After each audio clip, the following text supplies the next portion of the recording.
नमस्कार मित्रों। कल्पना कीजिए आप एक शांत झील के किनारे बैठे हैं। सूरज की किरणें जल पर पड़ रही हैं, हवा में एक सुकून है और तभी कोई आपसे कहे, इस सारी सृष्टि में जो भी सुंदर, शक्तिशाली और प्रभावशाली है उसमें मेरा अंश है। जी हां, यह वचन है भगवान श्री कृष्ण का, भगवद गीता के 10वें अध्याय विभूति योग से। आज हम इसी अध्याय की कहानी और सीखों को समझेंगे, सरल शब्दों में लेकिन गहराई से। विभूति योग का सार।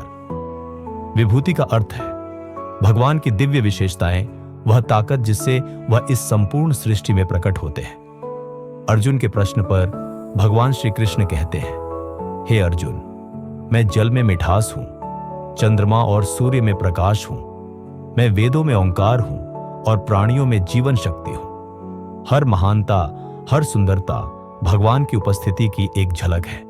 यह अध्याय हमें यह एहसास कराता है कि ईश्वर हमसे दूर नहीं है, वो हर वस्तु में, हर जीव में और हमारे अंदर भी मौजूद है। इस बात को जानने से अहंकार टूटता है और श्रद्धा का जन्म होता है।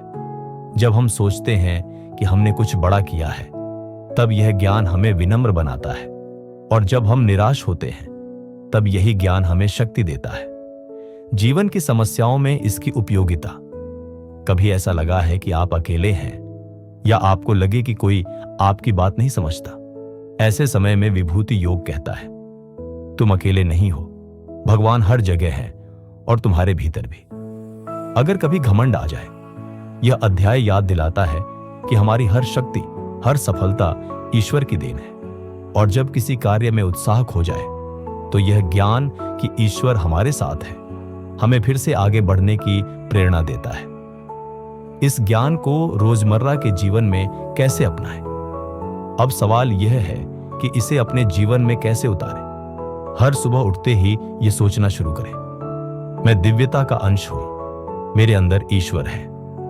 जब आप कोई सुंदर चीज देखें, एक फूल, एक बच्चा, सूरज की रोशनी या कोई मधुर संगीत, तो कुछ पल रुककर सोचिए, यह ईश्वर की विभूति है।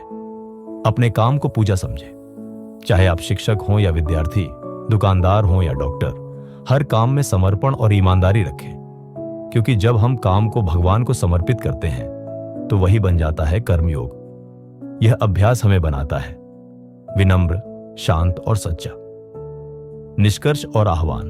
तो मित्रों, विभूति योग हमें यह सिखाता है कि भगवान हर जगह है और हम उन्हीं के अंश हैं। जब हम इस ज्ञान को अपने भीतर उतारते हैं, तब हर संघर्ष, हर चुनौती एक दिव्य अवसर बन जाती है।